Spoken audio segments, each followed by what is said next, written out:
Hello, everyone, and welcome back to another episode of the Lunatics Radio Hour podcast. I am Abby Branker, sitting here with Alex Goldman. Hello, hello, hello. It's actually so hard for me not to say Alan Kudiak because I'm so used to finishing the phrase that way. We have had a really good year for Campfire Tales episodes on this podcast, and I am very excited for a fall, when the veil is thin. Oh, spooky season for sure. Edition of Campfire Tales. Exactly. A spooky season edition of Campfire Tales. So this season, right, the fire that we are metaphorically gathering around is probably in some kind of deep wooded place. There's a brisk chill in the air. There's crunchy leaves. There's noises of cracking branches and animals lurking about in the darkness around us. Oh, yeah. Darkness. Very dark. Still s'mores. Of course. That is the consistent throughout all of these. Otherwise, what are we doing here? Yeah. I'm so honored to feature some really amazing, incredible stories on this episode by very talented writers and also some really, really talented narrators who helped us pull this one together. So thank you in advance to everybody. Again, this is just like the most fun I have on this podcast because it's such a community-driven type of episode, and that's the part that's the most fun for all of us.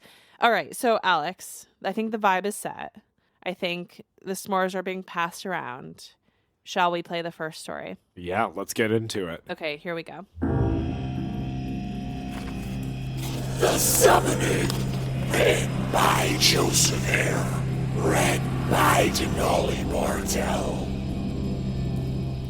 It's like a ghost town around here, I sighed. Irritably, I rubbed the fogged-up taxi window with the sleeve of my parka jacket, but nothing I did seemed to clear the misted glass. No one on the streets at all. They're not very social in this part of Scotland, are they? My driver did not offer a response. There was a distant look in his hazel eyes as he carried us through the country roads into the village outskirts. Beautiful countryside, though, I offered, beginning to worry that I'd offended him. I'm here to visit my mother. She lives in that old house on the coast, Mrs. Barrows. Perhaps you've met her? 50 years old, sometimes wears glasses. She's always in lots of jewelry. Again, I was met with the sound of silence. It was beginning to make me uncomfortable. Giving up, I slumped over in my seat and watched the green ocean rising in the windshield as we approached the cliffside. I hope she's okay. I spoke aloud, more to myself than anyone else. She stopped contacting me these last few weeks, stopped answering her phone. I'm worried stiff. She's been so angry with me since I decided to marry Michael. Instinctively, my hand went to the bruise beneath my ribcage. Michael had been furious when I told him about this trip. He hated my mother, almost as much as she hated him. I took a deep breath. It could be that she doesn't want to speak to me any longer. Could be that she doesn't even answer the door. That would be fine, I suppose, as long as I know she's all right. Climbing steadily up the cliffside road, we soon pulled up to the old house on the edge of the coast. I couldn't see any lights on through the windows, but it was a bright evening, and the gray glimmer of dusk carried steadily over the ocean waves. Thank you. I emptied the driver's fare into a cup holder between the front seats before stepping out into the winter's chill. The sound of the encroaching sea seemed to surround me from all directions, crashing violently against the rocks below like the beat of some ancient drum. The taxi man lit a cigarette, staring through me to the house on the coast. That old place. He spoke distastefully, a snarl growing on the corner of his lips. He shook his head. Someone ought to burn it down. Nothing but a bunch of ghosts in that house. I'm sorry? I asked him, not quite believing my ears. Something about the faraway tone in his voice made me shiver. I huddled into my jacket, pretending it was the cold. I don't know what you mean. Do you know my mother, or... The harsh screech of the vehicle's accelerator cut me off as the taxi sped down the road. Swallowing my nerves, I stepped through the open gate into the neglected front yard, treading carefully through the tall, wet grass until I reached the doorstep. My heart pounded in my chest as I knocked on the wood. "Mom?" I called out, my voice being swallowed up by the wind. "Mom, it's me! Let me in, please!" There was no response, but the sound of a gentle thunderclap in the distance, and raindrops began to trickle from the cracked tiles of the archway above. Mom? Mom, it's raining! I knocked again, more forcefully this time. It's raining. Please, let me... There's a loud click as the door pulled away from my fist, creaking open to reveal a dark, shadowy entrance hall. I squinted through the darkness as I stepped inside. The light switch by the entrance was working, but the bare bowl which hung beside the stairs was dim and flickering. Despite the rain behind me, I kept the door open for the sake of the light. "Mom!" I called out, anger creeping into my voice. "I'm here! Come downstairs!" Another thunderclap echoed in the distance. She could be having a shower, I thought, and the idea was soothing to me. You can't hear you've got visitors when you're in the shower. Yet, for all the noise of the storm outside, I couldn't hear any running water from inside the house. I could smell something, though. Something foul and odorous. A fat cockroach skittered across the toe of my shoe, leading me into the kitchen, which carried the stench. The light switch in this room didn't work at all, but by the dull gloom of the bay window I could make out piles of dirty pots stacked on top of one another, fuzzy clouds of black flies hovering above an overloaded kitchen sink. In the center of the room was the rotting, headless carcass of an animal I could not recognize. A gaping wound in the poor creature's neck was festering with pulsating maggots which dripped from the table and onto the floor below. I held my nose to keep from retching. "Mom!" I called out, getting desperate. "Mom, where are you?" Something heavy thumped in the ceiling above. I froze, feeling a terrible chill rush up my spine. I couldn't help but think of what the driver had said about this house when he pulled up to the gate. Nothing but ghosts, I said to myself, watching my breath turn to mist before my eyes. Hearing myself actually say the word ghosts drew an exasperated laugh from my shivering lips. Nothing but ghosts, indeed. Listen to yourself, Maria. I shook my head, stomping my way towards the battered staircase in the hall. "Mom!" I yelled loudly, as if to prove that I wasn't afraid. I couldn't think why there would be an animal corpse in my mother's kitchen, but there had to be a reasonable explanation for what I had seen. "Come down this instant! It's your daughter! You can't ignore me like this! Come down or I'll come up and get you!"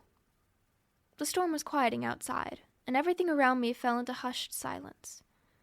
I stared up at the hazy darkness atop the stairs, listening to the sound of my own heart pounding in my temples. There was no response.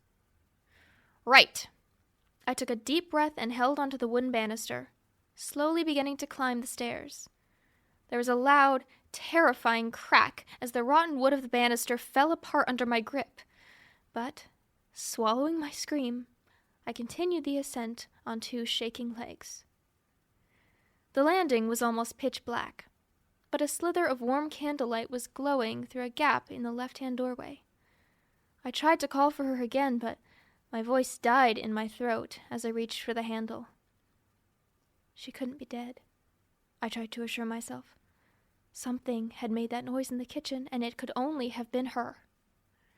Gathering every bit of courage, I flung open the door with all my might. There, kneeling in the center of the room and surrounded by a glimmering circle of dripping wax candles, was a dark, robed figure, eagerly prostrating itself before a decapitated goat's head strung up on the wall. The figure rocked back and forth, ululating some otherworldly chant as it clasped its vascular hands in prayer. Suddenly, the figure, a woman who looked older than death itself, spun her neck to meet my terrified gaze with her own toothless, hungry smile. I screamed. Turning to run, I found that all the strength had abandoned my legs as I fell crashing into the floorboards below. Hopelessly, I tried to pull myself out of the doorway by my arms, screaming all the while. I felt the monster's long, brittle nails scrape sickeningly against the backs of my legs as she pulled me into the room. "No!" I pleaded, finally finding my voice once more. "No!" Tears ran hot down my face as I struggled. I thought I was about to be killed, to be eaten, my head torn off like the head of that poor animal in the kitchen. But instead of attacking me, the ghastly old woman held me tightly in a sickening embrace, even as I convulsed on the floor in terror. "My daughter," she said, My beautiful daughter. I could feel her cold body pressed against mine, and when I found the courage to lift my gaze, I saw that I was now laying in the middle of the circle of candles. Among these candles, staring at me with lifeless faces, were a strange assortment of stuffed animals. My stuffed animals, I realized, from when I was a girl. Mom? I looked into her face. Her wretched, ancient face with deep dark fissures and throbbing white pustules under her eyes. Yet her eyes were filled with a mother's love, and the resemblance could not be mistaken. But how? My mother was a woman of 50, a vibrant, soulful woman with kind eyes and a beautiful smile. You've come back to me, the woman croaked, after all these years.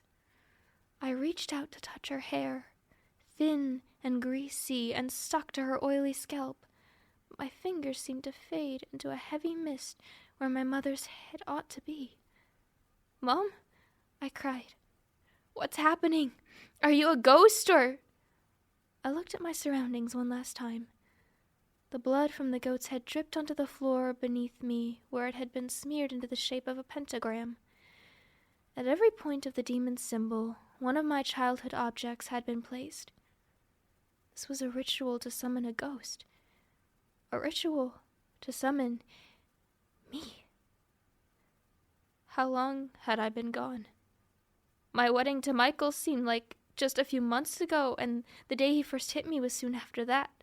But by the sight of my mother's aged face, it had all happened many decades ago.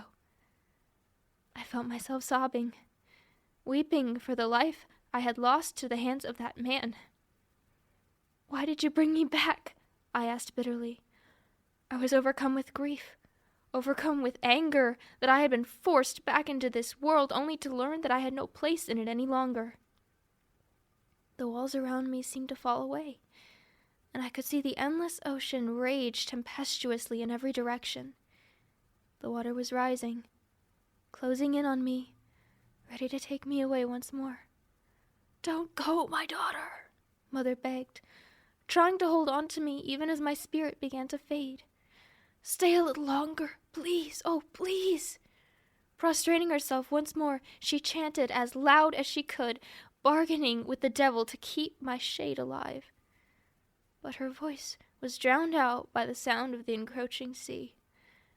The crashing of the waves boomed louder and louder in my head until I could hear nothing else, and soon the freezing waters took me in their loveless grasp, carrying me further and further into the ocean. Forget me, I whispered, praying that she could still hear my voice.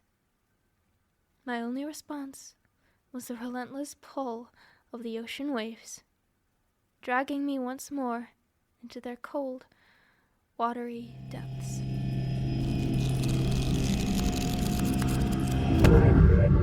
Wow.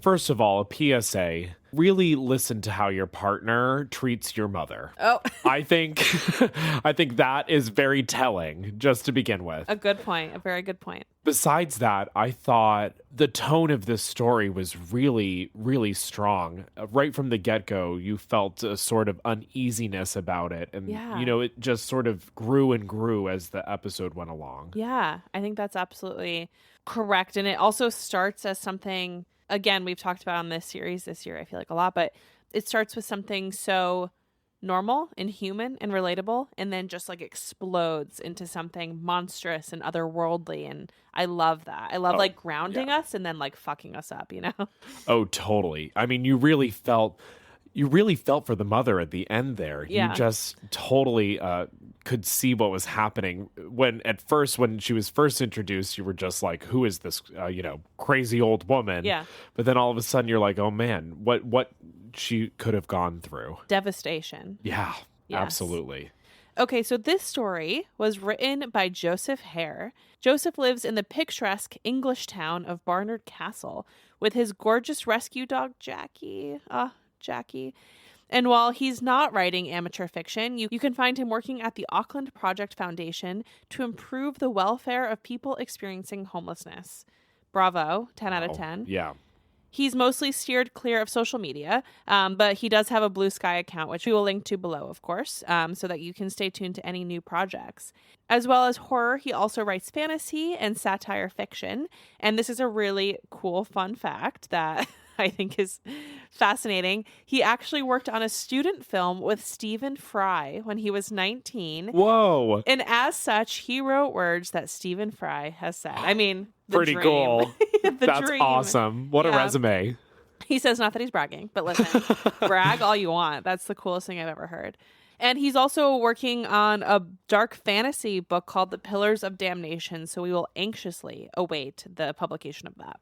And as always, our friend Denali Bartel did a hauntingly good job with this one. Another slam dunk. Yes. I love their narration style, and I feel, again, like there's just so much emotion that bleeds through despite their very even and calm approach to narration. Like you could still sort of feel the undertones of it, if that makes sense. Oh, yeah. They could do any type of story, really. Yeah, absolutely. Okay, so we still have 2 stories that await our eager ears. Shall we roll the tape? Let's do it. And just a quick content warning before we play this next story. It's a bit graphic. I don't even quite know how to content warn this one, but it's a little bit graphic, and just keep that in mind if it's not something you're interested in hearing.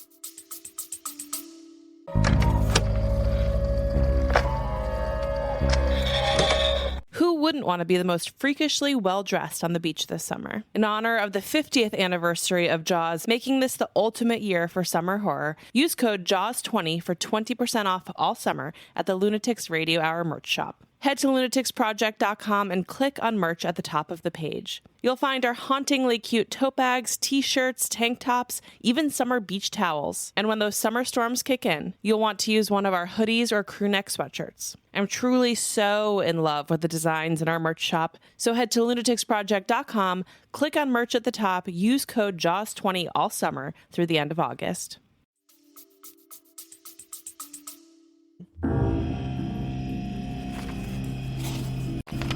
The Bork, written by Glenn Duncan, read by Mike Becerra. You do not recognize the bodies in the forest. I implore you to listen to me, just listen. No one knows when the bodies started appearing, hanging from the gnarled branches of Cog Hollow. Little Janine says she sees the body of her grandmother, hanging like a broken chicken wing at the edge of the school. Postman Milton swears he sees the checkered house dress of his sister flapping in the wind like laundry out to dry. They say there is a rule of 3s for examples, but I think you get it. You do not recognize the bodies in the woods. Sometimes they appear out of the corner of your eye, like a little light flash. Other times, they appear in the middle of errands, trips around town, staring directly at you with vacant, lifeless eyes. The time does not matter. People have seen them over their morning eggs and coffee, outside the window of Pat's Diner. Dusk makes only the ones wearing darker clothing more difficult to see, but no one usually dies wearing flashy clothing. Most of the bodies wearing lighter clothing are children or little siblings. I've always seen them too, without pattern or prompt. You do not recognize the bodies in the forest. The bodies always hang, always sway. No one knows why the bodies appear. No one knows why 2 people can see the same body, and Robert from the corner of Bleecker and Rye sees his estranged sister, and why Hannah, the bartender at Jacob's Tavern, sees her father who died of cancer 10 years ago. Even more, the bodies will be of loved ones strangled by a rope and hanging like a limp scarecrow, always, regardless of how they died. And you will want to save them. The bodies only sway in the branches, latticed by gnarled, dying leaves. They do not come into town, and everyone from Adam knows not to go into the forest. They won't hurt you, we tell the children, and they don't. Until they do. Last autumn, same time around now, actually, Paul McCoy was taking a walk down the fields, keeping very clear of the forest. Paul had seen the bodies. He has gotten used to seeing Mama McCoy dangling from the rafters, coarse ropes cinching her liver-spotted neck. He is used to seeing his brothers and sisters bent at odd geometries, sunspots of blood splattered on the clothes they died in, not the ones they were buried in. Paul understands this of the forest, knows this is just a trick, knows its ruses. His constitution is strong, as is everyone's in Cog Hollow. But once he hears the voices of his estranged son, who ran away from home at 16 and missed every Christmas since, Paul came a-running into that dark forest, past the dangling bodies, past the tattered remains of those he recognized but knows isn't real. Can you imagine that? Ducking underneath boots of your brother, scuffed with grime and fish flecks from the docks, running in between the heels of the semolina-dusted shoes of his cake-loving mother, fat but weightless, held up by a thin reed of a branch? Paul goes into the forest, into its stomach, finds his boy stuck in time, still at 16. The next morning, we all see Paul in the middle of Main Street, his body snapped at all joints, spleen ballooned out of him, entrails underneath the crisp air. No teeth, no tongue. It is little Janine and her school friends who find him on their way to morning classes. This is not a coincidence. I'm trying to help this make sense for you. You do not recognize the bodies in the forest. The FBI came and visited our little town for Mr. McCoy's murder because even our local law enforcement could not lie about the bodies in the forest. The first wave was simple protocol, invasive because they existed. Black vans parked along the side of the main road, suits and sunglasses taking residence in the Clarence Inn right on McGowan. They interviewed everyone, myself included. It was the forest, we said. The forest took Paul McCoy. The forest, they said, as if we were crazy. The forest, not the bodies. The FBI directed their attention to the forest, their back turned to us. We watched them from our windows, watched the sun set as they waded through the long, browning grass, step over the plants getting ready for the great resurrection of next year. We saw them nudge one another, point at bodies that we all recognized. I saw an agent point a shaking finger to my grandfather, who died in '82, and claim that she was his little sister, Samantha. We saw minds begin to break, and it was both fascinating and sad. Pistols drawn as if this could dispel the illusion. Into the brush they went, pulled by the need to save their siblings, their parents, their lovers. Those that remained were shattered afterwards, and yes, it was heartbreaking. The second wave consisted of chemists, botanists, all the eggheads. They shut down poor Rosie's Pub and Pat's Diner for a place to hold their beakers and test tubes. They set up a perimeter around town, long barriers with 24-hour surveillance. Riflemen posted at the corners of all junctions aimed at the forest. They worked in shifts of 2 hours, consistently moving up and down the rickety ladders. I get it. Enough exposure to seeing your mama or little sister all twisted and hanging limp is enough to break you emotionally, even though you know it's fake. When they went into the forest, they wore quarantine outfits.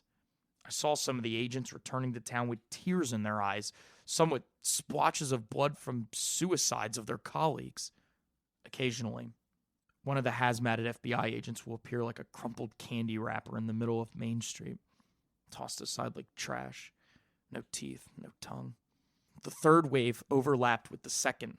They brought psychologists to talk to us before they pricked at us with needles and little rods. They thought we were causing the bodies in the forest, that we were playing a giant trick on the FBI. Why? We are plagued with it as much as they. We've just learned to live with it. Me, Bill Montgomery, and Annie Beth all think this is what makes them so suspicious of our little town, that we have just learned to live with it. We have no other choice. You do not recognize the bodies in the forest. The fourth wave was seances, shamans, people with Ouija boards and funny incense. Made our little town look like a gypsy carnival. Who knew the FBI had this division, this paranormal sector? It was all so silly. Here's a list of theories that the FBI revealed to us during one of the mandatory town hall meetings when they locked the doors from the outside. Number 1. Spores in the forest inhibited a neurochemical response that evokes the emotional effect of seeing a loved one hanging from the trees. Number 2. The townsfolk have all been infected with some invasive bacteria in the water or crops, which make us perceptive to illusions. Number 3. Communism. Just that. Communism. It goes without saying that after all these months, the FBI has determined nothing. Perhaps it is the separation of church and state. They did not bring in any priests, any holy men of any kind. In all their knowledge, no one noticed that our little town of Cog Hollow has no church, no pews of worship, no sacred spaces. We have our little diners, our watering holes, our corner stores, but no church. We had churches, but they caught flames, and you do not recognize the bodies in the forest, and not once did they ask us if we are religious. We are. We believe in the bark because we must. We believe in the bark because we have no option not to. We do not know where the bark comes from or how long it has resided in the forest. All we know is that the bark needs to feed. I've seen the bark once. I was at the edge of the forest on a crisp autumn morning, much like this one, much like the one which took Paul McCoy, much like today. I was a boy then, fascinated with the impending doom that I could allow myself if I just stepped forward. A child's game. My neck hurt from staring at the dangling legs of my grandfather. Behind him was my aunt, who was taken by cancer last year, and next to her, dangling from an adjacent tree, was a brother who died in a car accident. I have not seen him in years, but I could tell he died by the bludgeon to the head, the busted cervix. I stood at the edge of the forest, the toes of my sneakers pressing upon the cold and shadowed earth, the leaves moving like little tendrils. Wind whistled through the trees, moving in the empty spaces of the darkness. The lifeless eyes of my loved ones looked down on me from their bondages, their faces blistered and purple from asphyxiation. Eyes bulged. I wanted to save them. I did. It is human nature, and the bark preys on this. I told myself that I did not recognize the bodies in the forest. I just wanted to stare at the abyss like a sort of game, a controlled dance with death, a tug-of-war of wills. The bark appeared in the thresh of the woodland, a figure looming behind the trees, a juggernaut of cosmic insult. I swear the trees parted like curtains for it, or else reality warped and twisted and broke as I gazed upon it, waiting, salivating, to mangle my body and take my teeth and tongue. Smells of rotted vegetables and moss bombarded the forest, and I swear all the trees were in on it. The bark is tall and looming and bends at odd angles. A dry and dusty cloak like a moth's wing wraps around a hollowed skeletal torso. Gnarled fingers look like roots. It wears a crown that has sprouted naturally from its head, and its skin is a white bark, both petrified and flaky. No eyes. It stands with its arms folded behind its back, guarded by the bodies it wants you to see, the bodies you want to see, and it waits. The bark waits, clicking and clacking, the distant sound of twigs breaking, the knotty creaking of wood bending. Without moving, I could tell it was beckoning me into the forest, a gravitational pull that blackened out my peripheries. I ran faster than I could that day, and still I woke up with splinters. I've seen the bark, yes, and I hope I never see it again. Now all I see are the bodies, some new, some old. Lately they look a little bit like you.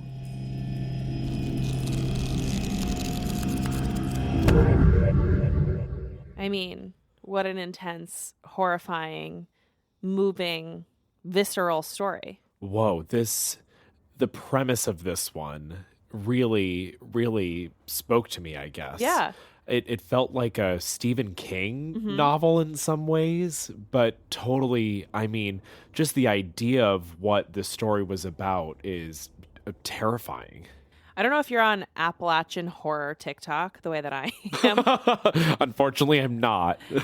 But there is this like repeating, I think it was one creator, and I wish I knew their name, but there was one creator, I think, who kind of started this trend of talking about what's in the woods in Appalachia, but in a way where they just kept repeating multiple times in the videos, you don't look into the trees, something like that. Like, you don't make eye contact with the trees, you don't look into the forest, you don't acknowledge what's happening in the forest. And there's just something about that repeated sort of mantra that Glenn also uses in this story, which is obviously different, but it's kind of just that, like, the mechanic of repeating that phrase over and over again is very chilling, I think, and effective.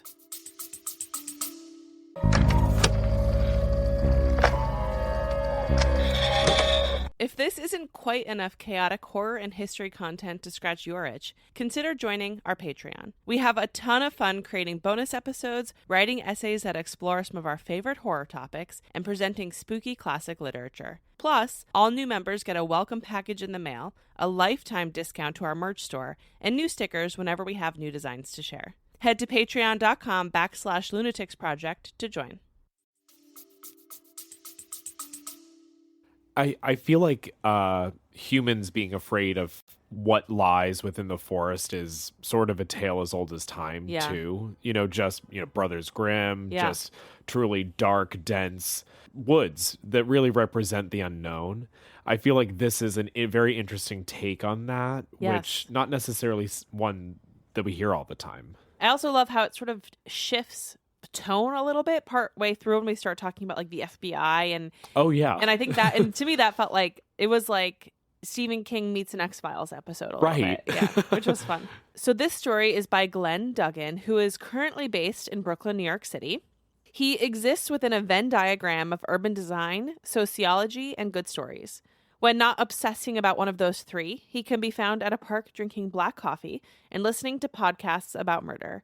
For more of his work, you can visit his website, whereisglennnow.com, which of course we will link in the description of this podcast. Yeah, and Mike Massera, our friend Mike Massera, read this story. So Mike has been featured on this podcast many times. He is part of the band Beach Therapy, and definitely go listen to Beach Therapy anywhere you listen to music. Spotify is where I listen to them. But he's very, very talented, as I think everyone knows at this point. And I thought he did a really good job with this story. And again, that like sort of cadence of this repetitive frame within, I think he did a really great job executing that. All right, Alex, so we have a final story. All right, let's get into it. Here we go. Poltergeists on President Street. Written by Linda L. Loschiavo. Read by Alex Coleman. The memory knocks incessantly, rattles its chain. The story retold, summoned, shared like leftovers from a phantom feast. My uncle's voice, an incantation that wiped the table clean of holiday food, poured the chill down the backs of our collars, goose-fleshed our arms, as he explained how most ghosts are a disappearing act, but poltergeists engineer noisy return engagements, vaudevillians of the void, greedy for a live audience. A lifetime ago, his weekly poker game was dinner theater for restless spirits stuck in a haunted house. He carried his gut hunger boxed inside the Great Depression, festering impatience, unquiet cravings.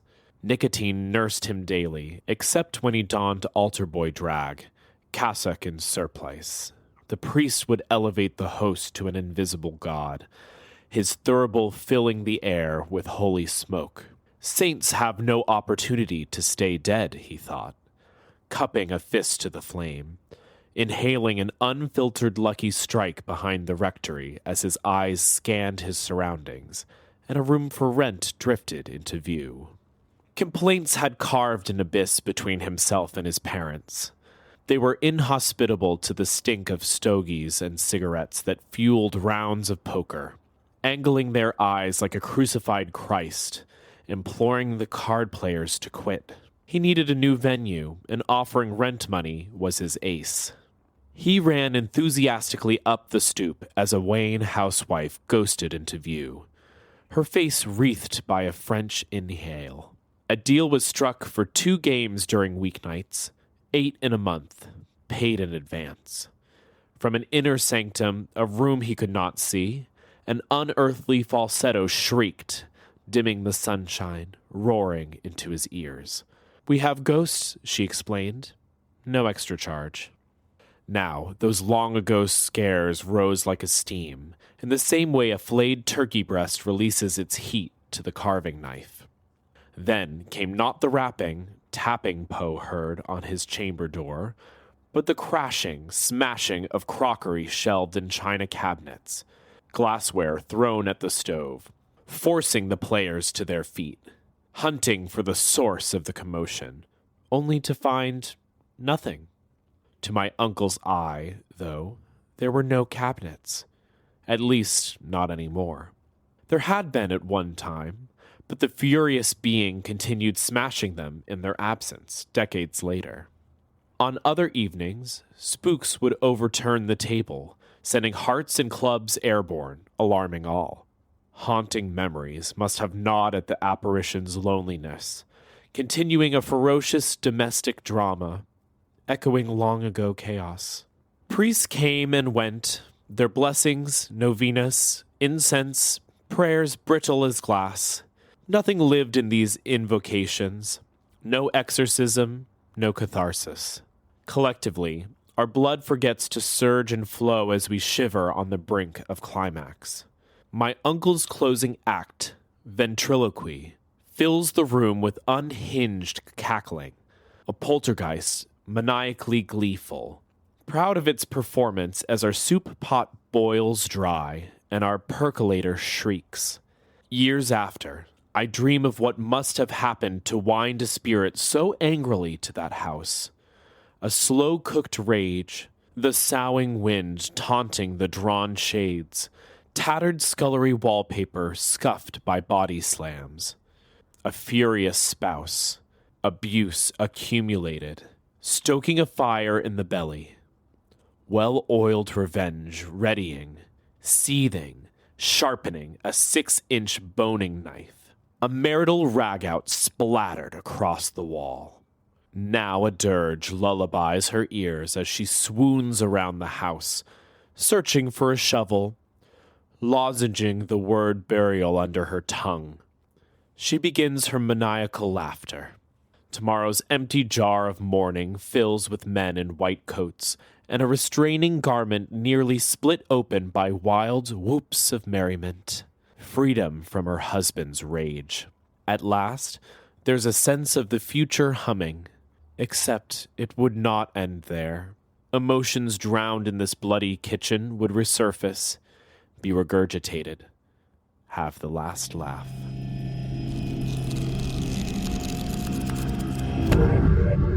Well, first of all, Alex, you did such a lovely job reading that poem. I thought you did really, really well, and it was so beautifully narrated. Oh, it really felt good to be able to narrate one of our stories, especially here on the last Campfire episode of the year. Yes. And what a story that was. I mean, a beautiful poem, and we were just talking about it, but what beautiful language it was. Oh my gosh, very beautiful language. I really love like the lozenging under her tongue, the word, just like, oh, I really felt it. The choice of words was awesome. It was really awesome and surprising, and I love that in poetry. I also think it's so cool that this is a poem that's a nonfiction poem, even though it's so ethereal and poetic, based on like a real paranormal experience right. That somebody had. Totally. Cool. Yeah, so cool. So this poem was written by Linda Ann Lo Schiavo, who is a native New Yorker and award winner. Linda Ann is a member of the British Fantasy Society, HWA, SFPA, and the Dramatists Guild. Just titles that were published in 2024 alone include Always Haunted, Halloween Poems by Wild Ink, Apprentice to the Night with Universal Press, and I will leave all of the different ways you can follow Linda Ann on social media in the description below so that you can stay attuned to new work she has coming out.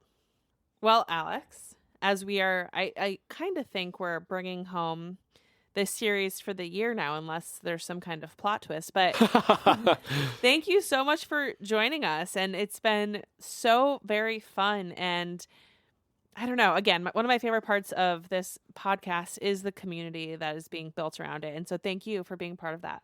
Oh, absolutely. What a cool way to celebrate all types of horror is by asking all of our listeners to contribute. Yeah. And this has been a really cool series. Yes. Amazing. Okay. Well, everybody, stay well, stay safe, stay spooky, and we will talk to you very soon. Bye. Bye.